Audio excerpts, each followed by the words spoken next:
Haryana football league का शुभारंभ युवाओं को खेलों से जोड़कर नशे से दूर रखने की पहल।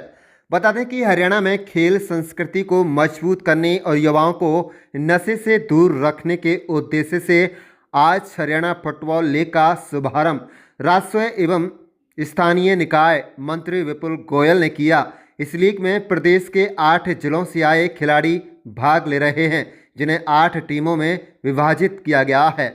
आयोजन का उद्देश्य फुटबॉल जैसे अनुशासित खेलों को बढ़ावा देना और युवाओं को सकारात्मक दिशा में आगे बढ़ने के लिए प्रेरित करना है।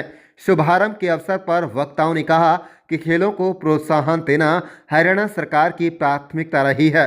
मुख्यमंत्री के नेतृत्व में साइक्लोथॉन हो या फिर फुटबॉल लीग जैसे आयोजन, सरकार का स्पष्ट संदेश है कि युवा नशे से दूर रहकर खेलों में अपना भविष्य बनाएं। फुटबॉल खेल अनुशासन, टीम भावना और स्वास्थ्य जीवन शैली का प्रतीक है। उन्होंने कहा है कि प्रधानमंत्री नरेंद्र मोदी का 2047 तक विकसित भारत का सपना तभी साकार होगा जब देश का युवा हर क्षेत्र में उत्कृष्ट प्रदर्शन करेगा। मंत्री विपुल गोयल ने स्पष्ट किया है कि खेल आयोजनों में किसी राज्य के साथ भेदभाव नहीं किया जाता। यहाँ बेहतर मौसम और सुविधाएं हों तो वही आयोजन होते हैं। राजनीतिक मुद्दों पर उन्होंने कांग्रेस के आरोपों को निराधार बताया। साथ ही उन्होंने कहा कि हालिया दुर्घटना के बाद सभी खेल स्टेडियमों और नर्सरियों में सुरक्षा जांच के निर्देश दिए गए हैं। आप देख रहे हैं फरीदाबाद ब्यूरो रिपोर्ट।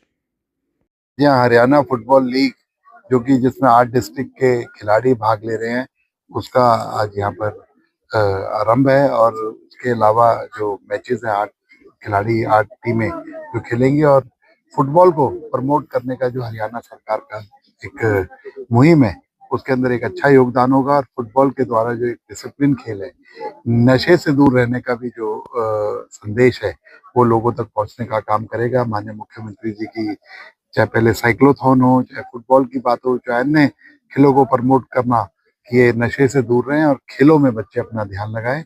और जो माननीय मोदी जी का संकल्प है कि 2047 के अंदर विकसित भारत, वो तभी होगा जब हमारे देश के युवा अच्छे तरीके से हर फील्ड के अंदर परफॉर्म करेंगे। इससे कोई फर्क, पूरा भारत एक है, तो भारत को डिवाइड करने वाली बात कर रहे हैं। जहाँ पर कई कई जगह स्थिति देखी जाती है, मौसम देखा जाता है, इंफ्रास्ट्रक्चर जिस खेल की जहाँ जरूरत है वहां देखा जाता है। ऐसा नहीं है कि आगे 2036 में जब ओलंपिक की हम लोग मेजबानी करेंगे तो हरियाणा में कुछ नहीं होगा या अन्य प्रदेशों में कुछ नहीं होगा। पूरे देश के अंदर खेल होगा और पूरे देश के खिलाड़ी इसी देश की धरती पर खेलने का काम मैंने कहा। आप कांग्रेस का विरोध, चाहे वोट चोरी का हो, चाहे अन्य बातों का हो, ये देश पूरा का पूरा देख रहा है कि आधारहीन काम है, बिल्कुल आधारहीन है। उसके बाद भी वो रैली करते हैं। माननीय अमित शाह जी ने डिटेल के अंदर लोकसभा के अंदर बताया, जिसका निरुत्तर थे, कोई जवाब नहीं था, लेकिन फिर भी रैली करके लोगों को भ्रमित करने का काम करें। इनकी क्या बात करें। सत्र में भी कांग्रेस घेरने की तैयारी कर रही है कि 2014 से पहले 10 साल वो लोग सत्ता में कंटिन्यू रहे, और उससे पहले भी अनेकों बार सत्ता के अंदर अनेकों सालों तक रहे हैं। उस स्थिति का कंपैरिजन अच्छे तरीके से बता देंगे कि आज कैसी स्थिति है। और जिसकी वो बात करते हैं, जो पीछे एक्सीडेंट इंजरी हुई, वो वाकई में दुखद घटना थी, लेकिन वो पंचायत के एक स्टेडियम के अंदर हुई थी, ना कि स्पोर्ट्स डिपार्टमेंट के किसी स्टेडियम के अंदर हुई। लेकिन फिर भी उसके बाद ही मुख्यमंत्री जी ने आदेश दिया, पूरे प्रदेश के जितने भी खेल नर्सरियां हैं, खेल स्टेडियम है, सभी के अंदर इक्विपमेंट को रेगुलर चेक करने का निर्देश दिया। पेपरलेस रजिस्ट्री चालू है। और जो शुरू में इतना बड़ा चेंज, जो कि हिंदुस्तान के अंदर पहला प्रदेश था हरियाणा पेपरलेस रजिस्ट्री का, जिन्होंने शुरुआत की थी, थोड़ी बहुत डिफिकल्टीज आती हैं, 15-20 दिन रही, उस सबको बिल्कुल अमेंड करके अब रेगुलर जितनी जो नंबर्स ऑफ रजिस्ट्री थी पर मंथ होती थी, उतनी पर हमारा रेवेन्यू डिपार्टमेंट देश का नया जिला बना है। सर कैसे देखते हैं इसे, क्या कहना? हाँ, मैं सभी जो लोग हैं उस जिले के अंदर आएंगे, जितने गांव 96 के करीब लगभग गांव आएंगे जो, और वो है, उन सबको मैं हांसी के जो लोग हैं उनको बहुत बहुत मुबारकबाद देना चाहूंगा कि वो नया जिला जो उनकी बहुत सालों की डिमांड थी, उनको पूरा करने का काम माननीय मुख्यमंत्री जी ने किया है। और मैं मुख्यमंत्री जी का भी बहुत बहुत धन्यवाद। और भी कई जिले बनेंगे से चलकर आगे त्रिवेणी तक जा रही है, फरीदाबाद भी यहीं से जा रही है, लेकिन कहीं भी रेवेन्यू रिकॉर्ड में नहीं, बहुत कम जगह रेवेन्यू रिकॉर्ड में। ऐसी बात मेरे संज्ञान में नहीं थी।